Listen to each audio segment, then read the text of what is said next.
If we are ever going to get back to the old America, that's got to be the Democrats' part of the bargain. Stop coming up with radically new and often terrible ideas, and then in the next breath, insist there be no debate about any of it. That if you don't see it right away and go along, you're bad, stupid, and deplorable. As if you were saying, duh, 2 + 2 = 5. Isn't that obvious? Yeah, it's obvious you can't add.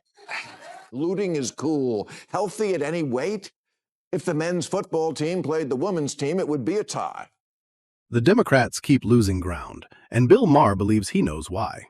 In a recent segment, he warned that with the midterms ahead and 2028 approaching, the party could face another setback if it sticks to outdated strategies.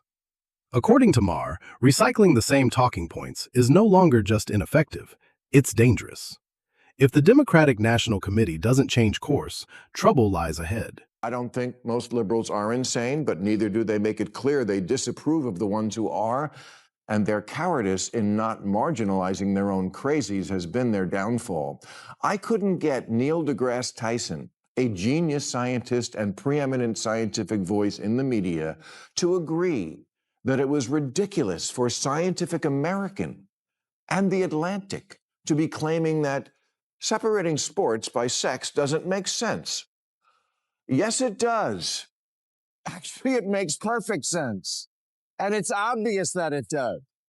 Maher quickly targets what he sees as the Democrats' core failure. He says the issue isn't just messaging, but ideas that feel disconnected from science and common sense. When leaders push concepts voters view as extreme, they lose the political middle. Maher also notes that dragging experts like Neil deGrasse Tyson into ideological debates confuses voters and weakens trust. His takeaway? Culture wars don't win elections. Real-life issues do. And there's a lot of stuff like that on the left. And when conservatives see it, they say, I'm sorry, we're just not going to go along with reinventing society, often pointlessly, even if we have to cancel democracy to do it. That's what they're saying. They see gender as only a construct and sex is assigned at birth, and they say, we're not doing that. Transing kids by self-diagnosis with no age limit, no parental notification, and no acknowledgement of social contagion, not doing it. Asylum now covers any reason for anyone to come to America, not doing it. Maher argues that redefining long-standing scientific and social ideas has made many voters uneasy. He highlights gender and youth-related debates, especially around parental roles and medical decisions. These issues, once fringe, now shape how voters view the party. His warning is clear. Leaning too hard into divisive cultural battles risks pushing moderates away, even those who agree with Democrats on economic policy. Homelessness is a lifestyle. Natural immunity doesn't count anymore. Whiteness is toxic. This is in women's prisons. Welcoming the Intifada. We're not doing it. If we are ever going to get back to the old America, that's got to be the Democrats' part of the bargain. Stop coming up with radically new and often terrible ideas, and then in the next breath, insist there be no debate about it. Maher challenges Democrats to reopen real debate. He says political strength comes from allowing disagreement, not enforcing conformity. Right now, he believes the party appears hostile to dissent, creating an echo chamber that excites supporters but alienates independents. His solution is simple. Face criticism openly, rebuild trust, and stop avoiding uncomfortable conversations. That if you don't see it right away and go along, you're bad, stupid, and deplorable.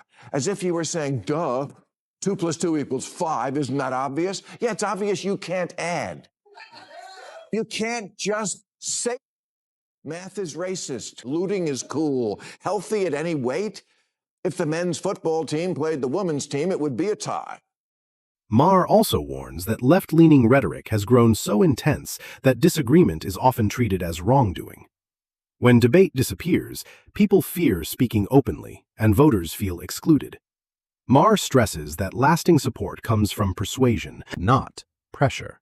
And ignoring that reality can have serious consequences at the ballot box. Post messages on social media about the current Trump administration and what's happening to American lives. The problem is they're all literally saying the same damn thing.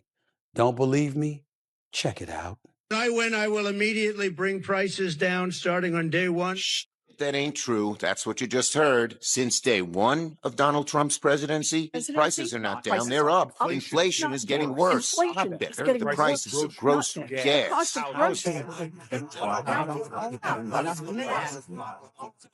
Now you see why Stephen A. Smith was in the polls as a presidential candidate? See what I'm talking about? You see that idiocy right there? You talk about something, people being tone deaf. Joining the criticism, Stephen A. Smith calls out Democrats for non-stop attacks on Donald Trump. He warns that constant outrage loses impact when it becomes predictable. Trump faced heavy criticism before winning once already, Smith notes, yet Democrats keep repeating the same strategy instead of offering a compelling alternative. Why the hell would 22 Democratic senators be literally echoing the same thing and think that would resonate with the American people? All it shows is that the same fabric of our democracy is unchanging in the eyes of some of these officials, and as a result, the constituency they represent, which is why Donald Trump is in office. What, do I have to come up to Capitol Hill and give you lessons? Seriously, you don't get it? Oh, you did. Elizabeth Warren, Cory Booker, Chuck Schumer. Let's all get together. Let's put this in a prompter, and all together, albeit in separate rooms, we'll grab a microphone and say Smith also accuses Democratic leadership of prioritizing performance over results. While Americans struggle with inflation and rising costs, party leaders focus on symbolic gestures.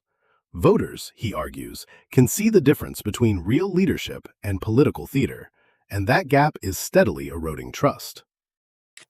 Chuck Schumer and the typical politicians, oh, inflation is high. Oh, look at them pointing the fingers at the migrants. Oh, look at them blaming immigration. They don't care about you. Oh, by the way, they don't care about you. Well, why would you bother people from the LGBTQ community? Why would you bother folks with transgender and all this? Why would you do that? That is what the Democrats say. That's what most politicians would say. Here's Trump. They're pieces of, they don't give about you. It's rigged. They've hoodwinked you all the time. They think you're a freaking joke.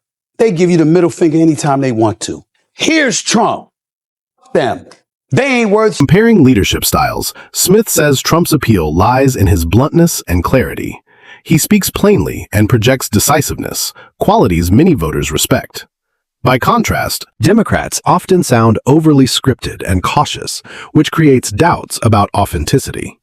For Smith, credibility grows from directness, not careful choreography. His followers say, yeah, that's how we want you talking to those politicians who've been stealing our money all of these years.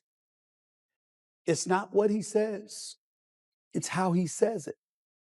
He does it with vitriol and venom to show a disrespect to politicians who the public have no respect for because they feel they've been hoodwinked by those same politicians. He's using it to separate himself from the cesspool that is Capitol Hill. And how does Capitol Hill respond? By showing them they're still Capitol Hill. Smith adds that Maher connects with voters because he openly challenges power, regardless of party. That fearlessness resonates with people tired of polished political language. In contrast, Democrats often appear hesitant, which voters interpret as weakness. In today's climate, Smith argues, bold honesty cuts through distrust. Did you see me on The View Tuesday afternoon? Did you see when they said, we don't believe there's a Trump mandate? I said, oh, really? Did you see the former press secretary for the White House come on? I think Stephen A. is wrong. I don't believe what he said is correct. Donald Trump has the lowest approval ratings in the first month or so, or the 2 months of a presidency in American history. Oh, really? But didn't he win all the swing states? Didn't his popularity elevate within 89% of the counties in the United States of America? Didn't his popularity elevate within the Black community, the Hispanic community, and the young voters? Taken together, Maher and Smith deliver the same warning. Democrats are losing touch with everyday voters. People want honesty, clarity, and real solutions, not rigid ideology or constant outrage. Ignore dissent and rely on political theater, they argue, and voter frustration will only grow. Their advice is straightforward. Listen, engage openly, and rebuild trust before it's too late.